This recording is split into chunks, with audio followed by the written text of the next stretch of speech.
Hello dear viewers, a very warm welcome to our channel. It's very good to have you here. In this video, we are going to have a look at all you need to know about your car engine pistons.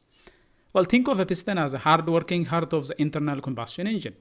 It is a component that converts the explosive energy of fuel into mechanical motion that ultimately turns your wheel.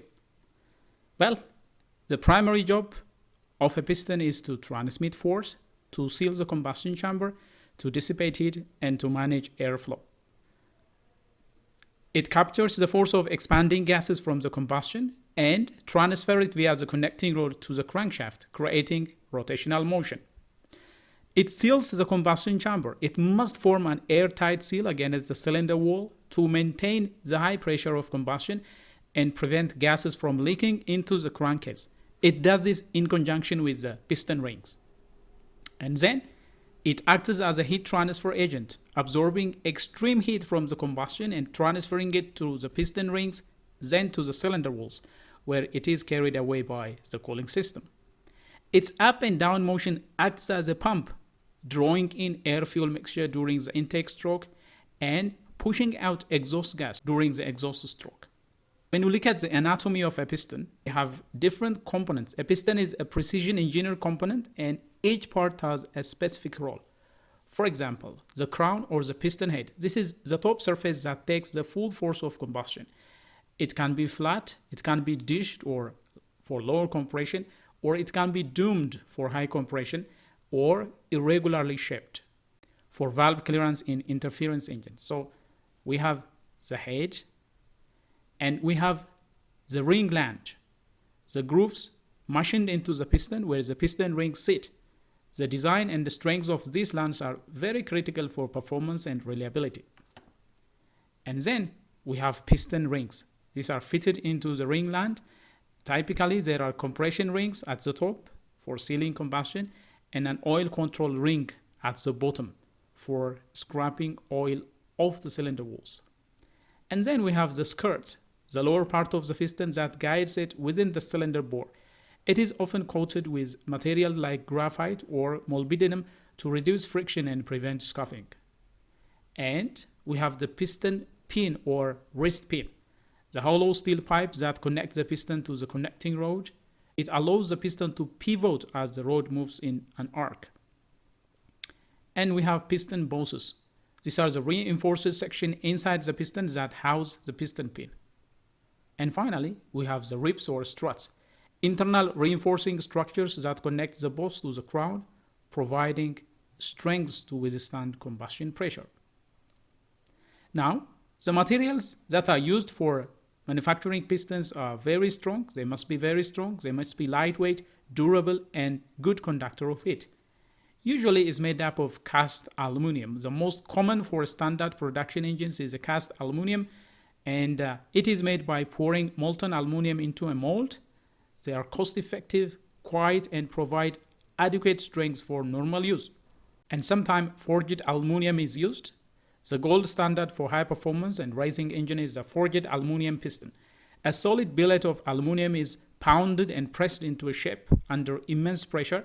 This aligns the metal grain structure, creating a piston that is much stronger and more resistant to fatigue and detonation than a cast one. They are heavier and they are more expensive. And sometimes there is a hyporetic aluminum. This is a step above the cast piston. They have a higher silicon content, which makes them harder, more durable, more heat resistance, and better at retaining their shape, common in many modern performance-oriented engines. Then, in order to seal the compression inside the cylinder, we have critical piston rings. We have the top compression ring, we have the second compression ring, and then we have the oil control ring in majority of the cases. The primary seal against the combustion pressure is the top compression ring. It's the most critical ring and it withstands the highest heat and pressure. Then comes the second compression ring, which acts as a secondary seal and also help to manage oil control. And on the lower part, we have an oil control ring. A complex ring, usually two thin rails with an expander behind them that scraps excess oil off the cylinder wall on the downstroke, returning it to the oil pan. A thin oil film is left behind to lubricate the compression rings as well. Now, when you look at the journey of the piston, especially considering a 4-stroke cycle, we have 4 separate strokes.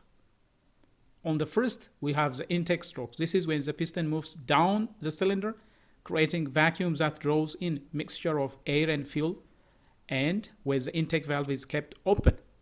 Then, once the piston has reached its lower limit, the BDC, it will start traveling back to TDC again.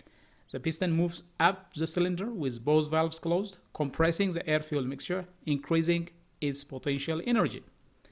Then we have the combustion stroke or power stroke. Just before the piston reaches the top dead center, spark plug ignites the compressed mixture if it is a gasoline engine, or fuel under high pressure will be injected into the compressed air if it is a diesel engine.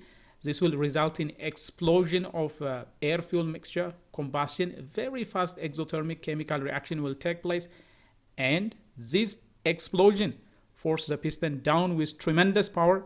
This is the only stroke that produces power.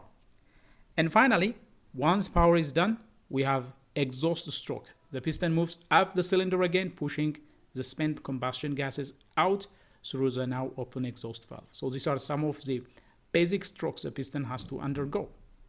Now let's have a look at some of the common piston failures and what causes them.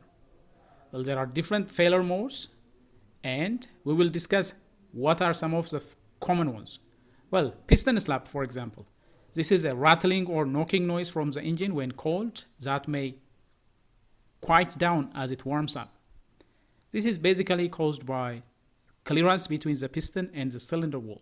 As piston is changing direction, it will slap, it will collide with the cylinder wall, and that is called piston slap.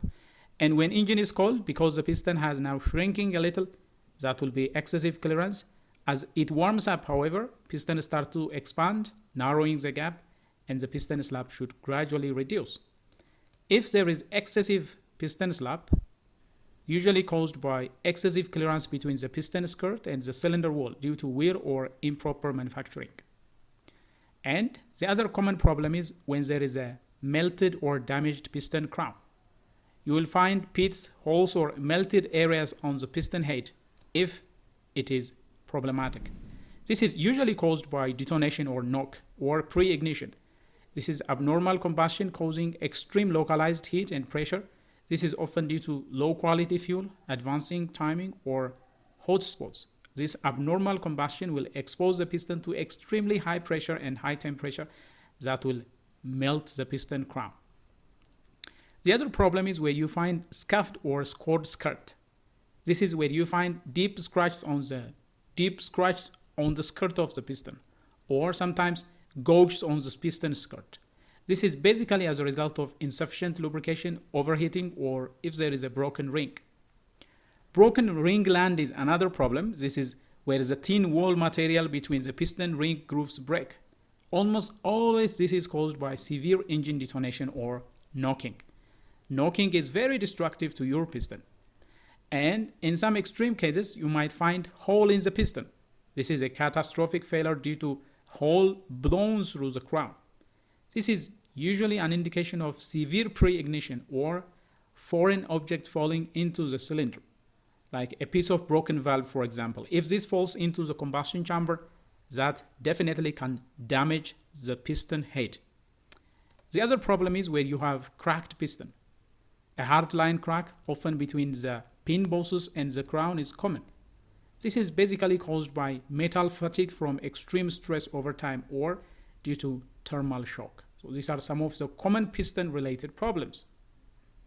The piston will endure lots of pressure, and it is operating at extremely high temperature. So the piston is a masterpiece of engineering. It should be very tough. It should be very strong enough to contain explosions. It should be light enough. It should be lightweight to allow for high engine speed. It should be durable to last hundreds of millions of cycles. And it should be a good heat conductor to manage extreme temperatures. And it should be precisely sized to seal perfectly without seizing.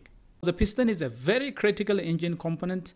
When you look at the piston, its appearance will not tell you much about the role as one of the most critically stressed and vital component in any internal combustion engine. Well, dear viewers, that is all we have for you in this video regarding some of the things that you need to know about your engine piston. If you find this video helpful and if you enjoy what has been presented, please smash the like button. If you are new to this channel, do consider subscribing. Turn on notifications so that you will be the first to get notified whenever we come up with another video. Until then, stay safe.